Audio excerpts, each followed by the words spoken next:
La entrevista del Telematutino 11, gente importante a tratar temas importantes. Nos acompaña el licenciado Miguel Seara Hatton, economista brillante de larga data, académico y actualmente es el ministro de Economía, Planificación y Desarrollo.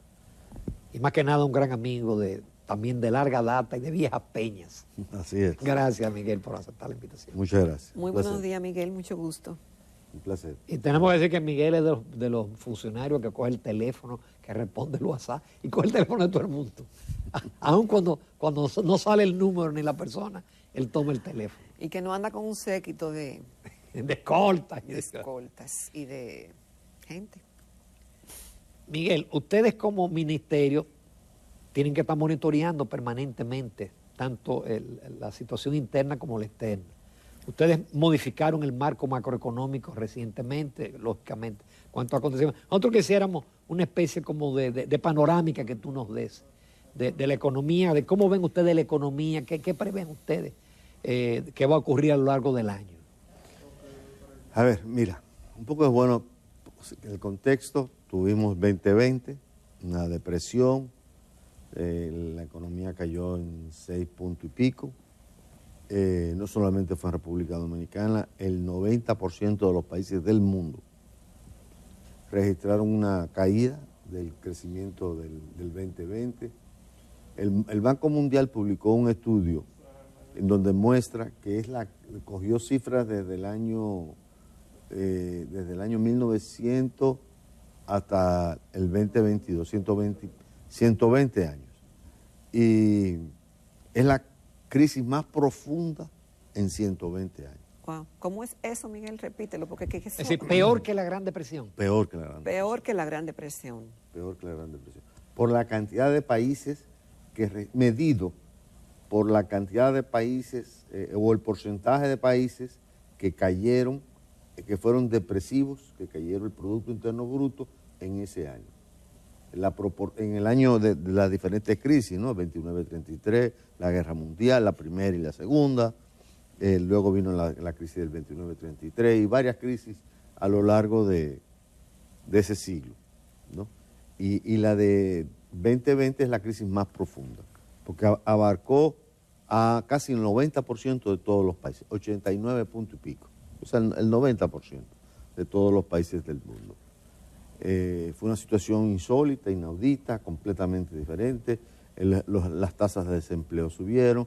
Al principio hubo una pequeña deflación, o sea, los precios bajaron, pero tan pronto como empezó a superarse la situación en el año 21, empezó el crecimiento económico y aumentaron los precios, porque los canales de comercialización estaban desabastecidos, había el problema de cantidades de contenedores que estaban depositados en varios países bueno, en China sobre todo, en ciudades chinas, que había un congestionamiento muy grande, en fin.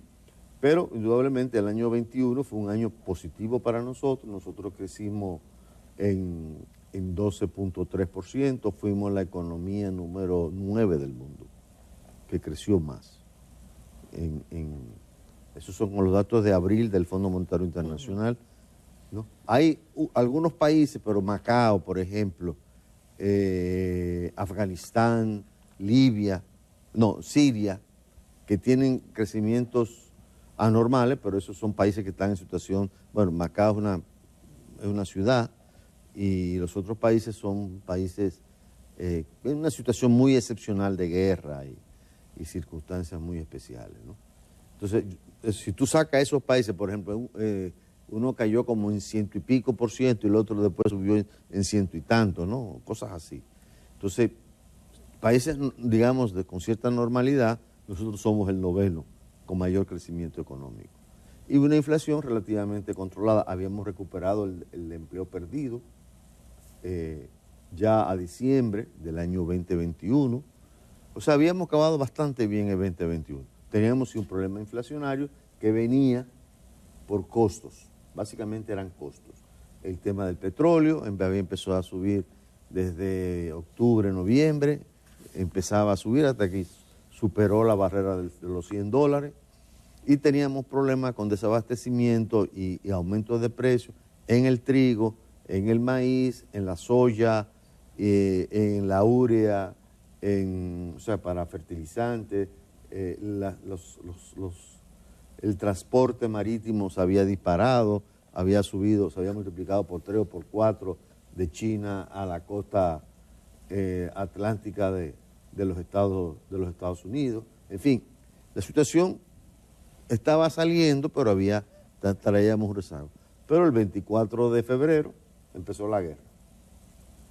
Y el 24 de febrero nos lanzó, obviamente, todos los pronósticos que había, se paralizaron. Europa, tanto Rusia, si tú coges Rusia y Ucrania juntos representan un porcentaje importante, no recuerdo el número ahora, pero más del 20 o el 30% de abastecimiento de granos básicos, de productos como maíz, como trigo, o sea, una serie de productos básicos, materias primas, commodity, como se le dice en inglés, y eso afectó la economía, obviamente, en una dimensión que no teníamos previsto. Y todo esto se complica con lo que está ocurriendo ya con Europa, que baja el consumo o la demanda de petróleo y de gas ruso, ¿no? Y se crea la situación ya que todos saben que estamos viviendo. ¿Cuál es el panorama que tenemos para este año? Bueno, todos los organismos internacionales han rebajado la expectativa de crecimiento. Nosotros teníamos una expectativa de crecimiento por encima del 5.5, bueno, aproximadamente 5.5. Hoy día la expectativa de crecimiento es 5.0, ¿no? O sea, bajó ligeramente. Pero hay países como Alemania, ¿no?, cuyo pronóstico es todavía mucho más malo que nosotros, o sea, los países europeos. Obviamente Rusia tiene una caída muy fuerte en la economía y muchos países europeos se van a caer. Miguel, ¿y a qué apuesta el gobierno? Porque durante mucho tiempo estuvimos viendo la ola de endeudamiento de los gobiernos anteriores. Este gobierno, por pandemia y por la situación que hemos vivido, según dice el gobierno, ha tenido que endeudarse a una gran velocidad. Eso por un lado. Vemos la situación internacional por otro, que afecta, claro, la economía y de todos los países, pero vemos que el país sigue creciendo, que las recaudaciones siguen aumentando, las gran construcciones que siguen habiendo, la gran cantidad de vehículos que hay en nuestras calles, también las inversiones que se están haciendo. ¿Cómo cotejar eso y que la gente entienda cuál es el plan, cuál es la apuesta con todos esos elementos que yo acabo de mencionar? Bueno, a febrero, y creo que en marzo fue el 6%, ¿no? Ya, el dato hasta marzo, ¿no? Marzo. Sí, porque ya yo veo tantos números que... el crecimiento promedio fue 6%. Ya. A marzo, el empleo según la tesorería de la Seguridad Social, estaba en 115,000 o 120,000 más que lo que teníamos a finales del año 2019. O sea que nosotros... Es decir, se ha reducido el desempleo. Se ha reducido ligeramente, se ha reducido. Hay que esperar, claro, el dato que hay que esperar, la encuesta de fuerza de trabajo, que es la que nos da el número efectivo del desempleo. Pero hay la curva de empleo hasta diciembre empezó una cierta reducción. No toda la que queremos, ¿no? Y según los datos del Banco Central, lo que más aumentó obviamente fue el desempleo, el empleo informal. El empleo informal. Eso significa más bajo salario y mayor precariedad del empleo. Aunque debo decirte... Pero tal vez, Miguel, no es lo ideal, pero para no tener, mejor tener informal. Claro, claro. O sea, eso yo lo digo, eso lo repito yo 100 veces al día, ¿no? Pero fíjate que ha habido en 12 sectores, se han aumentado, alrededor de 12 sectores, se han aumentado 11 aumentos de salario. Se le aumentó a los médicos un 30% en diciembre del 20. Del 20. ¿no? A la Policía Nacional hay un aumento entre el 10 hasta un 40%, ¿no? A partir del 1 de enero del 21, en el renglón, en el sector privado no sectorizado, hubo un aumento de 24%, en el sector hotelero hubo un aumento del 23%, en el 12 de noviembre del 21, hubo un aumento en las zonas francas industriales de un 21% en los salarios. Esto es importante porque esto te da una idea, no solamente estamos creciendo, sino que estamos preocupados para que el crecimiento le llegue a la gente, ¿no? En el caso, por ejemplo, de los operadores de máquinas pesadas en el área de la construcción, un aumento del 15%, bueno, lo de la Policía Nacional, tuvo aumento también en la construcción, en el sector azucarero, en varios tipos diferentes de trabajadores de la construcción. Es decir, que ha habido un esfuerzo importante para garantizar que el crecimiento llegara a la gente. Eso determinó que en el 20 hubo un aumento como de 2.47% en aumento en la tasa de pobreza. Pero en el 21... Aumento de la pobreza en el 20, producto de la pandemia. Producto de la pandemia, fundamentalmente. Pero en el 21 solamente aumentó en 0.49%. O sea, en la mitad del 1%, por el efecto combinado de todo esto. En el 21, si tú analizas el aumento del ingreso nominal y los impactos en la distribución del ingreso, tú tendrías que esos dos factores tuviesen reducido la tasa de pobreza, pero tuvimos inflación en el año 21 y esa inflación no te restó, ¿no? Te aumentó la tasa de pobreza en 0.53, en la mitad del 1%. Y hemos sido el país de América Latina que menos aumento tuvimos o que más efectivas fueron las políticas sociales. Mejor, ese es correcto decir.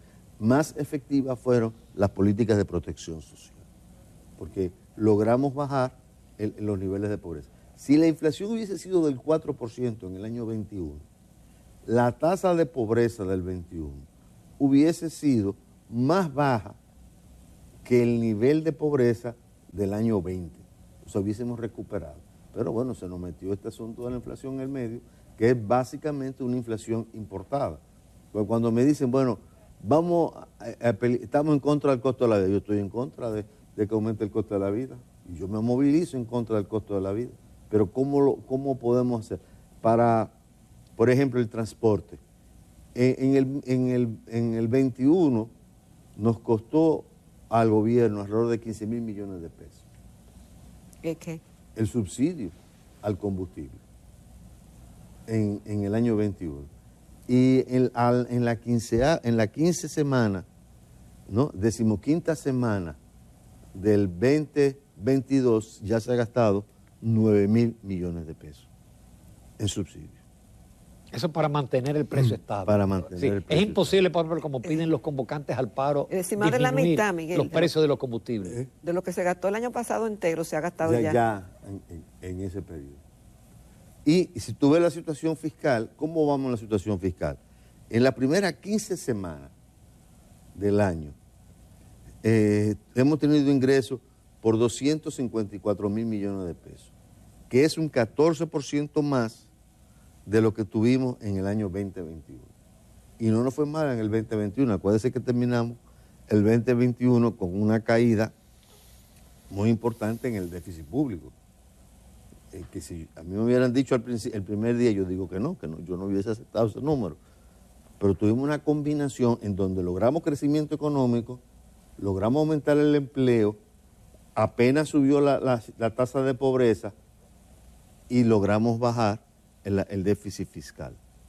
¿Se acuerdan? O sea, se bajó de 7 puntos y pico, 7.9 a 2.7, como porcentaje negativo, ¿no? Como porcentaje del PIB. teníamos un déficit de menos 7.9, o sea, habíamos gastado más de los ingresos que tuvimos en el año 20, pero en el año 21 tuvimos un aumento en los ingresos, ¿no? Importante, pero gastamos más.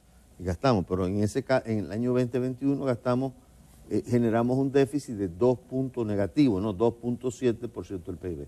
Ahora, en las primeras 15 semanas, tenemos un aumento en los ingresos de 14%, lo cual, si el año pasado 21 fue bueno, el año 21 fue relativamente bien, ahora tenemos un 14%. Y hemos aumentado los gastos en un 26%. ¿Qué explica eso? Bueno, porque estamos dando subsidios en el aumento del precio de la gasolina, ¿no? O sea, esos 9.000 millones eso no estaba presupuestado ni nada. Miguel, pero sin embargo continúa. Perdón, y todo eso nos lleva a un déficit a marzo, a las primeras 15 semanas, de 0.37%. O sea, la tercera parte del 1%. ¿No? O sea, que es una situación todavía manejable. Pero sigue todavía la subutilización de la parte del gasto de capital. No. El gasto de capital, nosotros estamos ahora, fue un 86% más en el 22, un 86% más del nivel que llevábamos en las primeras 15 semanas del año 21. Del 21. O sea, ya... Pero en relación a lo presupuestado. No, vamos bien, vamos bastante bien. O sea, creció en 9.700 millones, vamos bastante bien. El gasto de capital no se ha retrasado como ocurrió, porque en el año 2021 hubo un retraso del gasto de capital, pero en la medida en que fuimos avanzando en el año, fue acelerándose el gasto de capital.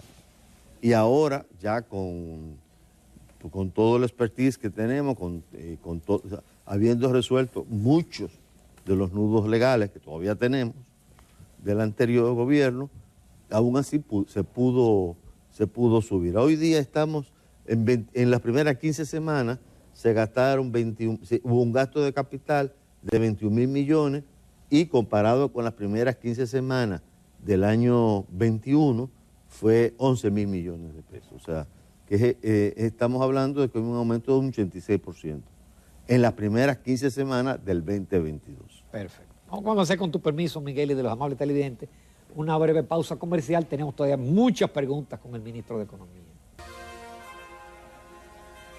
Continuamos esta mañana en Telematutino 11, honrado con la participación del licenciado Miguel Seara Hatton, ministro de Economía, Planificación y Desarrollo.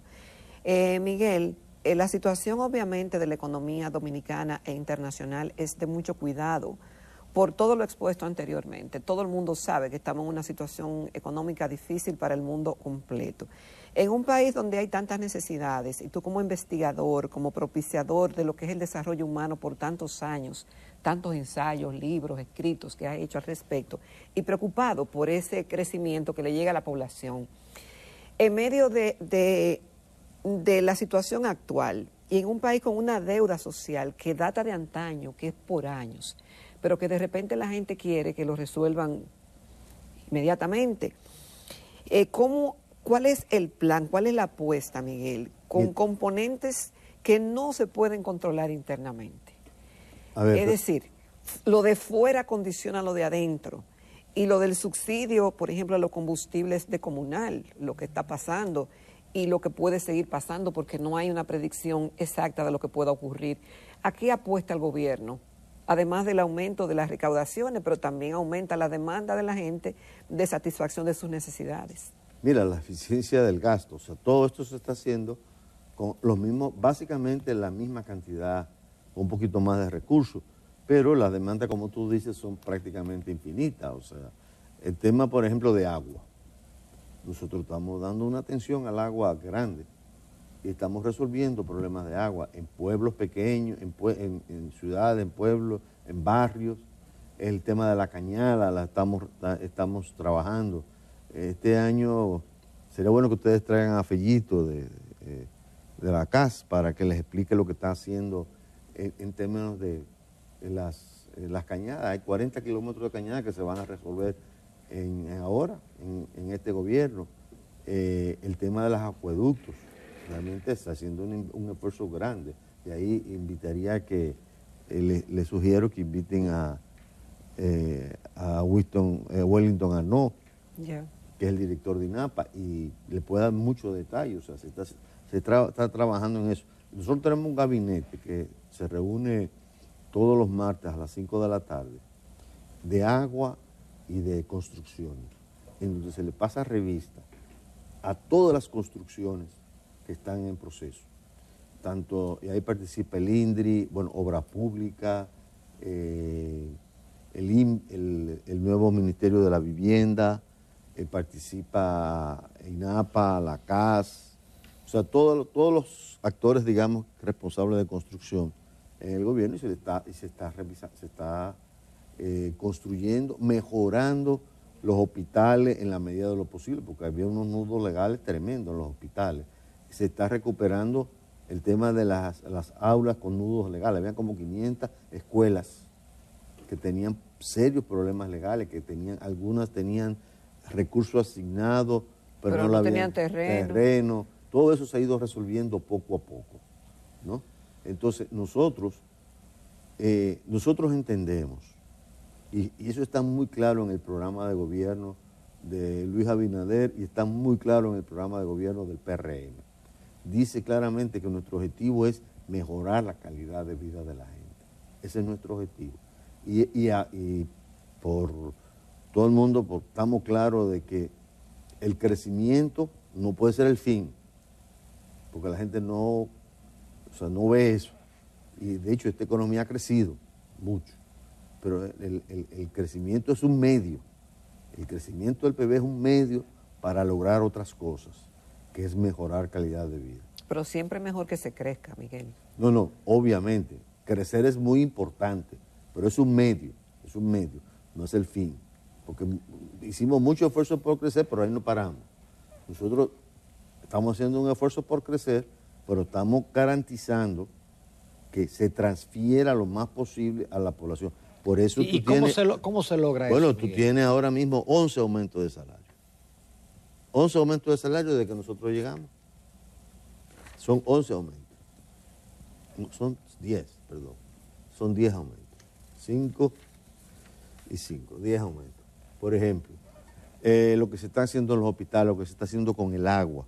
Hay alrededor de 1.4 millones de personas adicionales que ya tienen servicio de agua, ¿no? Y estamos siguiendo construyendo y resolviendo acueductos, alcantarillado. El alcantarillado aquí no se ve. O sea, nunca se invirtió en alcantarillado público. El 80%, cuando nosotros llegamos, el 80% de los inodoros están conectados a pozos sépticos. Entonces, eso es una solución de sálvese quien pueda. Entonces, todo eso se está tratando de resolver. No se puede resolver todo. Bueno, estamos con el Pacto del Agua. Y una de las cosas que vimos con los números del Pacto del Agua es que el problema del agua no se va a resolver ni en 4, ni en 8, ni en 12, ni en 16, ni en 20 años del país, ¿no? ¿Tú me entiendes? Para empezar todo el sistema de alcantarillado tiene que reconstruirse en el país. El tema de la conservación y protección de las cuencas, la parte alta de la cuenca tiene que trabajarse. O sea, todo eso se está haciendo y estamos actuando en ese sentido. Ahí vamos a tener un apoyo importante del Banco Mundial con alrededor de 250 millones de dólares para resolver en gran medida el problema de los acueductos. Hemos elegido, creo que son como 30 o 40 acueductos que se van a construir pequeños, algunos pequeños, un poquito más grandes, pero se van a resolver en los próximos 2 o 3 años. Eso es una forma de garantizar mejor calidad de vida. Cuando tú tienes que la gente tiene agua y tiene alcantarillado, óyeme, sus necesidades de no, ahí comienza el desarrollo, con el agua comienza el desarrollo. Correcto. Miguel, con el tema de la frontera, creo que tú dictaste una conferencia Voy a dictarla hoy en la Feria del Libro. Pero usted también tiene un estudio sobre la... Nosotros hicimos el Ministerio de Economía tenemos una dirección de planificación y desarrollo de la zona fronteriza, dirigido por Eric Dorrejo y un equipo de personas muy buenas.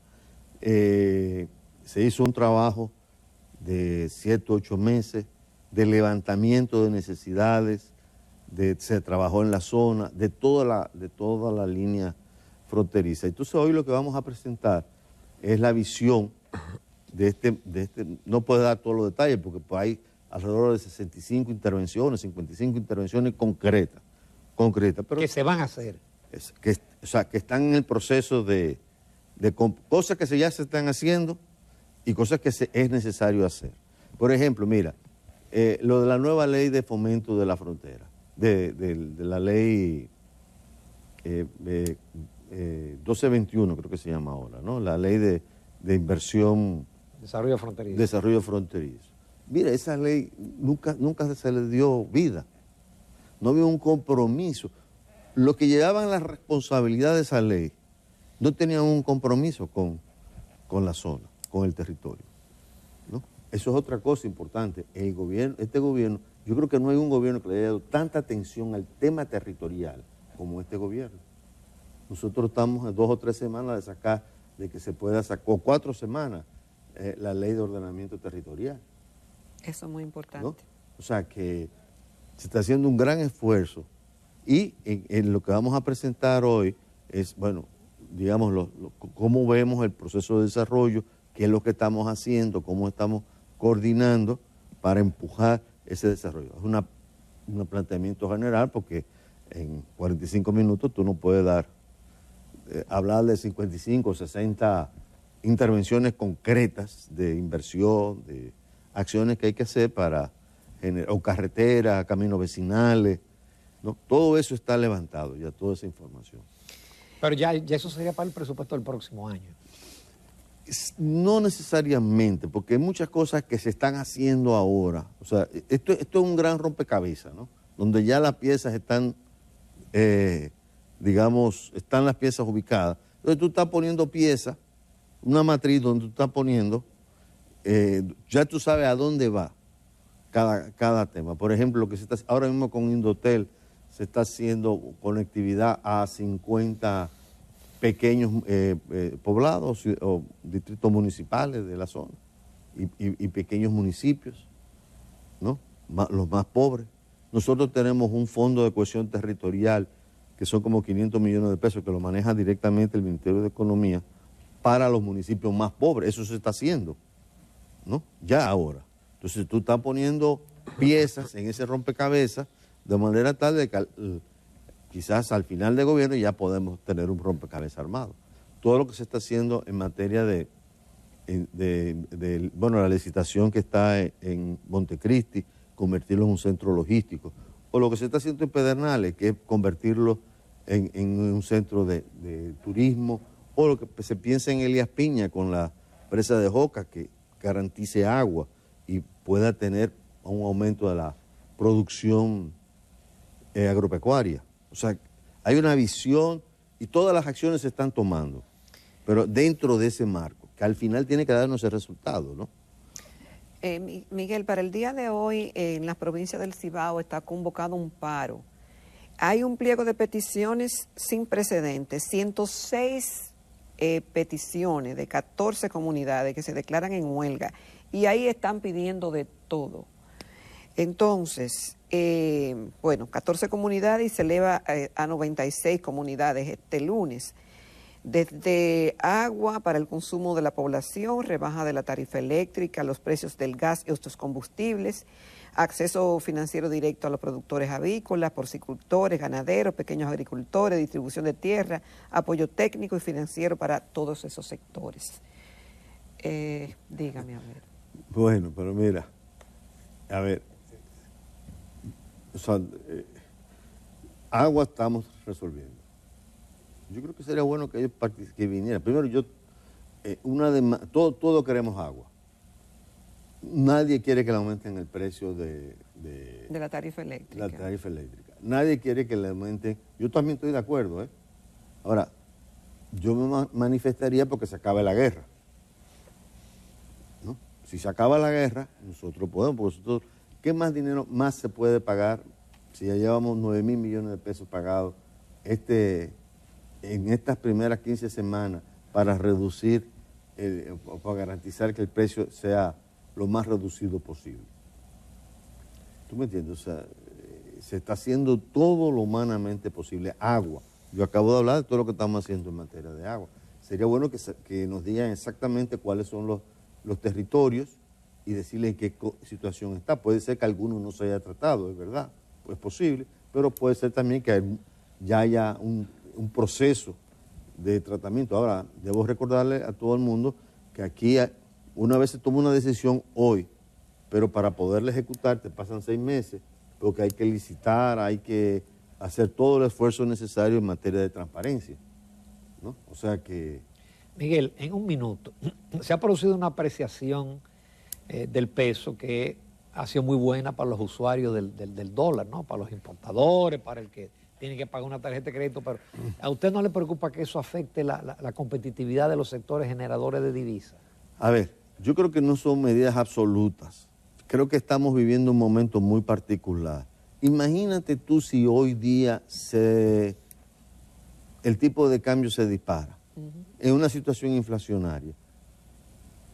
Va a ser una situación peor. Entonces, momentáneamente, primero yo entiendo que hay que mantener un tipo de cambio competitivo, pero momentáneamente, en una situación que estamos teniendo en donde hay una inflación muy grande, tú estás anclando el tipo de cambio para anclar el nivel de precio en la economía.